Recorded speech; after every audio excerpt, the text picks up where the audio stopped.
Hey, everybody, good morning, good afternoon, and good evening.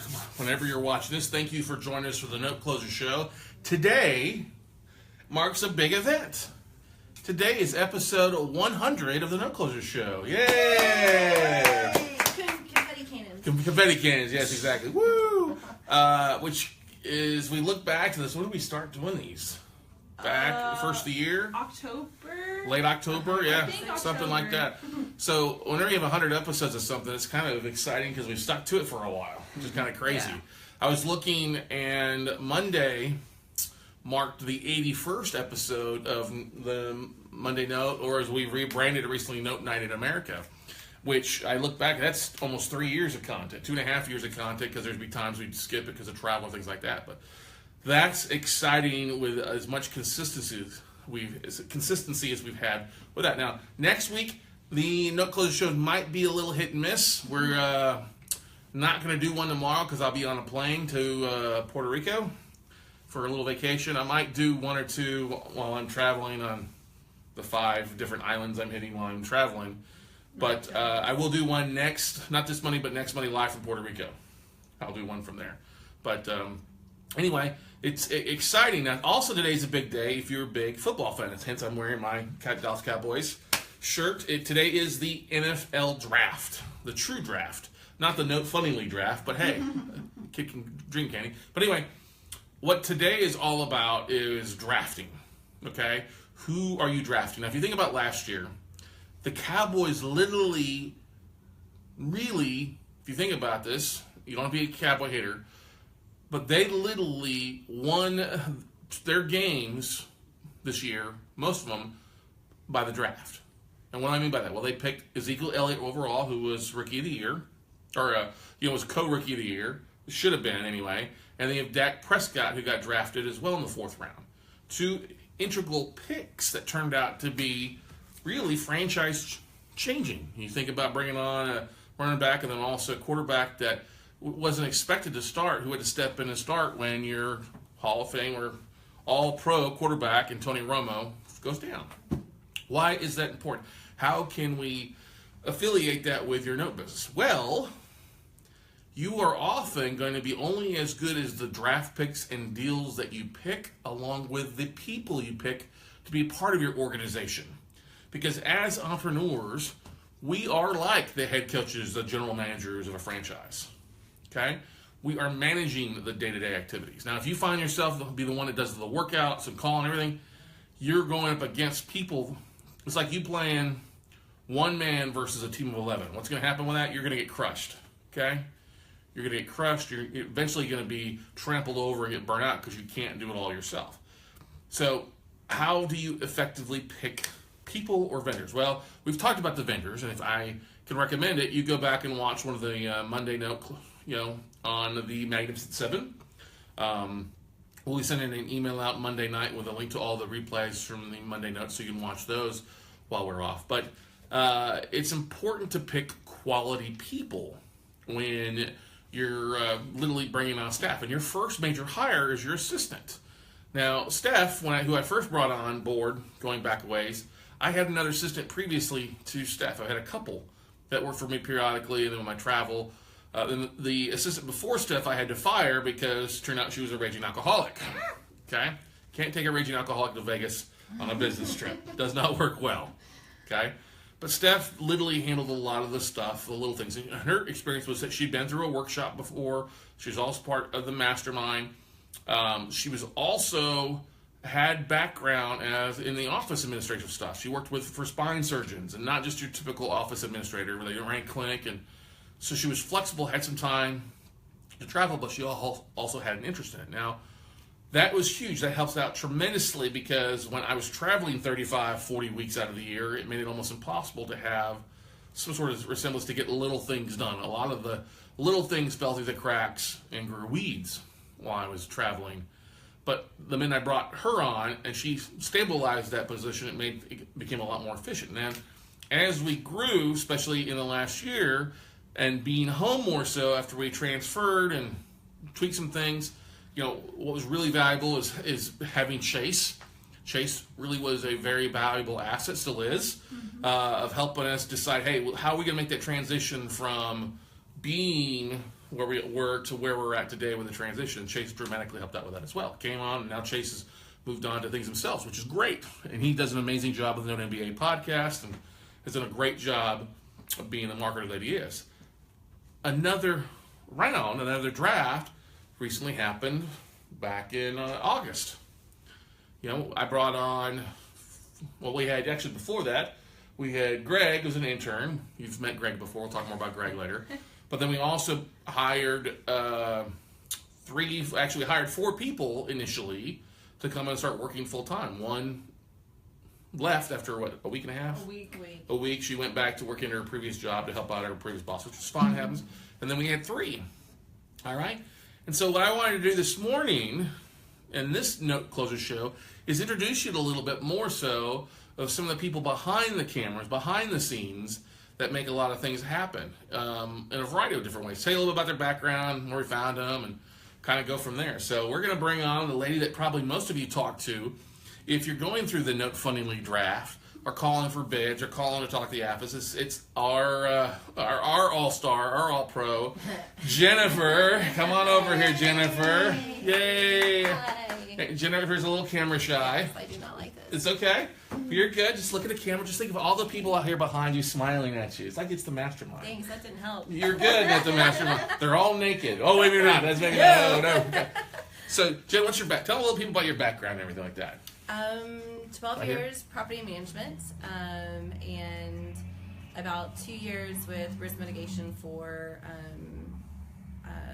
Fannie Mae and Bank of America and Jackson Associates. So basically, what you were doing, besides property management, is that literally after Bank of America would foreclose on a property, you would be reaching out to the renters. Right, we were the liaisons between the bank and the borrowers / renters. A lot of them were deadbeat landlords. So we had renters in the homes that were still paying their rent, but the landlords were not, or the borrowers were not paying their mortgage. So Does that sound like familiar? Like we've got a few of those assets when we run into people that aren't paying their mortgage. Yeah, exactly. So we were the voice from the bank to the owners, if they were owner occupied or tenant occupied. So we enforce the Protecting Tenants of Foreclosure Act. Okay, very nice. Done that for a while, so you enjoy that. Mm-hmm. Okay. Yeah. What's the things that you enjoy best about the job here? Here, we don't do the same thing every day, so you can't like pinpoint one thing. So basically, just kind of all of it. I know it's kind of generic, but I mean seriously, we do a variety of different things every single day. The most part is, of course, the staff. I mean, it's like a big family. We all get along, and it's a great environment. Get along too well sometimes. Yeah. So There's a little bit of picking going on back and forth. No, never. But for the most part, I mean, it's, I think the variety, honestly, it's not the same. When you come in, we honestly do not know what we're going to expect when we walk in the door. It's not like I just come in and sit down and be like, oh, this is going to be my day. It's like, what are we going to come up with today? So there's still that excitement every single day when we come in. So. Well, but there's things that you guys do on a regular basis, though, for the most part. Yeah, we have our regular duties. You do, yeah. It's not like you're like waiting for me to decide what to do for you, because you guys are always working on things when I walk in. We come in and hit the ground running, but honestly, I know it's gonna sound funny, but I mean, having to herd the cats and find and crunch the numbers, then look at the bids, and then yell at hedge funds, and I enjoy that. So, that's good. That's good. I do it nicely, hopefully. You do. But So if you're waiting on bids, do not be mean to her, okay? Because she's the one that controls the bids and comes back and forth and things like that. So you need to be nice to this lady if you want your bids to be the ones accepted for the most part. Or if you want, 24 hours to fund. Yeah, if you want an extra 24 hours to fund versus not. Exactly. So one of the great things is you got experience when I saw I had posted the job, you applied for the job with your resume, and we almost did not interview you because you didn't really have a phone number on your resume. Yeah. Luckily, we fixed that. We solved that. I hadn't been in the workforce for 4 years. I was a stay-at-home mom. Right. Prior. And you also just celebrated another anniversary the other day. Yes. You want to share what that is? That's exciting. Yeah. Yeah. If you do or you don't? Yeah, no, so 4 years being cancer-free from thyroid cancer. Yay! So, That's exciting. Yeah. That's good stuff. Awesome. Good stuff. Where do you want to be in 5 years? What do you want to do in 5 years? You're still trying to figure it out? You have a very full house, though, too. You mom of 4 kids. Yes, mom of 4. So it's 5 years, and I said this in the office, like, I don't even know what I want for lunch today, so asking me what I want in 5 years is like you're blowing my mind. But honestly, like we kind of talked about a little bit earlier, thinking about going into get my military loan officer license things. But also, and this is something that I've already kind of been looking further into, but getting started with doing some of this, like with the notes and everything like that. Because I have a lot of friends that are interested in it as well. So we've kind of been talking. So there's kind of like a little partnership that we're kind of working on. But I don't want to jump the gun, so I'm trying to take it one step at a time. Yes, I have a lot going on, so I don't want to. One day at a time, right? Like That's I good said, stuff. Let me make it through lunch, and then we'll work through Okay. the rest of it. Anybody questions or comments from anybody? You have a fan? George Carker says, yeah, Jennifer. Yay! Yeah. Always can count on you, buddy. There we go. So. Well, good stuff. Thank you. You do a great job, Jennifer. Yay. All right. Our next other all-star, all-pro is the lady that handles a lot of the stuff once we put it on camera, and a lot of the great marketing, a lot of the images, a lot of the videos you see. Director of Marketing, Miss Nicole. Come on up there, Nicole Herman. Yeah. So tell them where you're from. So I'm from Brenham, Texas, home of Bluebell and baseball. So, let's see, how do I start this off? I went to Waco for advertising, design, and print, and then I moved to Austin. And How long were you in Waco? 3 years. So you got a degree in that? I got my associates, and then I was here for a little while, and then decided I wanted to go back to school. So I went for graphic and web design.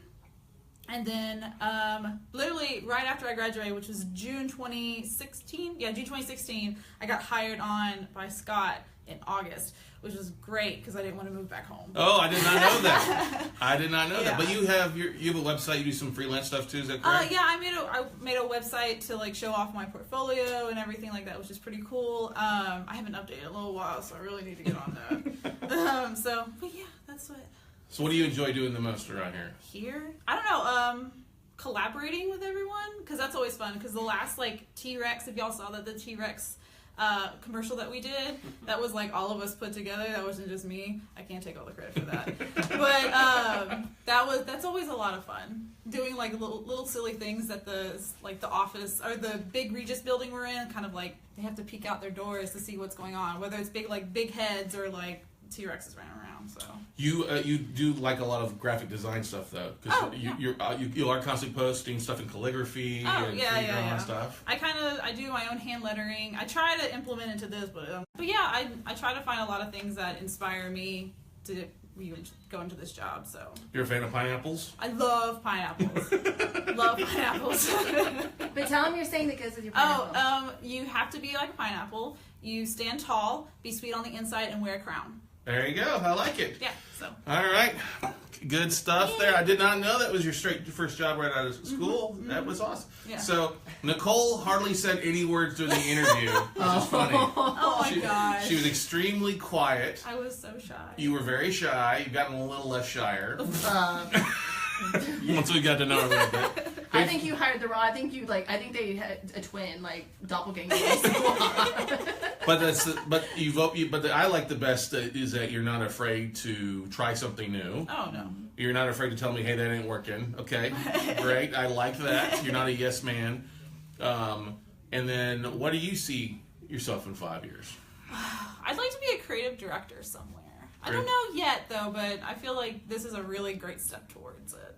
Okay. Yeah, just being able to like oversee projects, even though it's just like I'm the only one. I'm like the producer, the graphic designer, and everything into one. So, yeah, I like to do that. Cool. Yeah.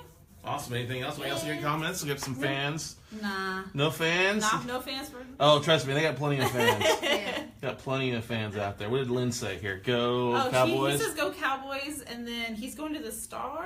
Oh, draft party tonight. Nice, good stuff. So Yeah, Nicole runs a lot of the crazy ideas on stuff here. I'll come up with an idea, and then later on, about an hour later, here she is with the idea. I'm like, that's perfect. Exactly. Of course, it bounced the ideas off of you guys. So, good stuff. They help out a lot. They do help out with stuff. Now, one of the great things, I know that a lot of people are like, marketing is my weakness. Marketing wasn't my weakness, but it was finding the time to implement the stuff to get it done. That's why when we saw Nicole, her resume didn't exactly match up with what we were looking for, but it worked out perfectly. Oh, yeah. We saw something very valuable. We saw she had some great stuff on her resume and some links, and so, hey, we could use this definitely. Boom, and it's been a great fit, I think. I think so. Think so as well. think so. Awesome. Good stuff. Yeah. Yay! Nicole. George Cocker says, great work, Nicole, as usual. And Cody Cox says, I'm a big fan. And then Kimberly, KBF, says, I adore all the minions. Yes, all the minions. All So thanks, Kimberly. let's bring up the third minion here, Mr. Greg Gregory Arciso. Now, Arciso. you're headed to New York today or tomorrow. Tomorrow morning, 6:45. Go hang out in New York and see your brother play at Carnegie Hall. Yep. That is pretty cool. Now, Greg graduated from University Mary Hardin Baylor just recently Yep, December. with a degree in what? Finance. Finance. Yeah. And I've been an intern. Actually, I just hit my year mark here. May will be a year. When in May? When did you start in May? I don't remember exactly. I just know it was May. Okay, So, all right. We'll have to celebrate it when I get back then, all right? Yeah, and so I've been here almost a year and started. Well, I met Scott through one of his programs with my dad because I've always been interested in real estate. My dad always tells stories like from when I was little. I'd be running through houses with him, and since I was like 9, I think. And so now my dad had an idea of changing and trying to be on the lending side, and then he found the note business, found Scott, mentoring him, and then offered me to help him, be a part of that. And then I met Scott. Literally One of the masterminds at you one of came the masterminds, and I was like, I need an internship. And so I talked to my dad. Do you think I can approach him? Because this is kind of all up in that alley, and that would qualify for that. And then it just turned into full-time job because I really do enjoy this. When I'm not working here, I'm working still notes, but at home for our family business and growing that. And so it's literally notes 24/7.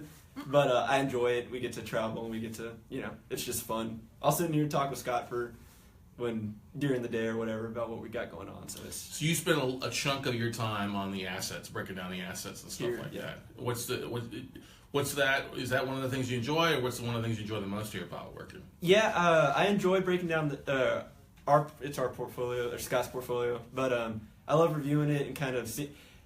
One thing that I'll open up and see the mortgage notes that we have, the files or whatever, and it's kind of I like. Jennifer will catch me calculating the payments just because I learned that stuff in school, so it's kind of funny to see it there on paper. It's real life.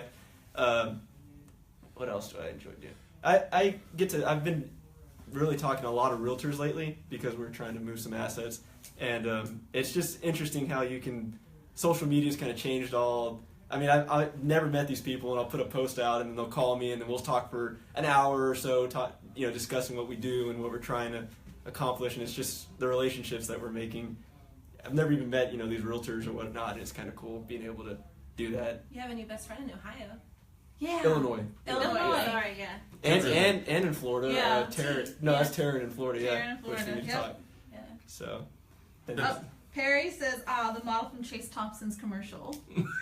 Remember the big Oh yeah. Forgot about when you that. were walking around. Yeah. It's actually Nicole's commercial we did for Chase. Just so you know, Oh, yeah. they did that for Chase on that. Yeah. And, So you, one of the great things we have conversations at the end of the day. You come in and share a lot of the wins that you and your dad are having on your own portfolio stuff. yeah. And stuff. And no, Greg's not hoarding assets just for his dad working here. No. I wish they would actually make a few more offers of some of the assets, but anyway, that's a different story. Yeah, But David. Yeah. Yeah, we get a tape and I throw a pin at Greg, being like, "Are you gonna bid on this? You did on this? Well, sometimes it's just I don't get to do the due diligence because He's working." it's working. And so right? it's hard to do it, but you got So Greg does a lot of stuff with the note note funding league as far as putting those slides together, presentations. I'll give him a list of that stuff. I gave him a format, and now he goes in and fills the gaps with it and finds the photos and jumps on the BPOs to look at stuff, and he's also breaking down some of the assets and stuff like that going forward. So Cool. Where do you see yourself in 5 years? I definitely don't want a corporate job at all. So that's why I really enjoy being here, because I'm able to. It's flexible, and I'm able to work with our business. And honestly, 5 years, I'd hope to have a family. That's where I'd hope. You know, like Jennifer's over there. Jennifer's like, don't do Think it. twice, Greg. Think twice. No, I'm just. And then, I don't know exactly. I mean, maybe have a master's by then. I would hope. It's a thought.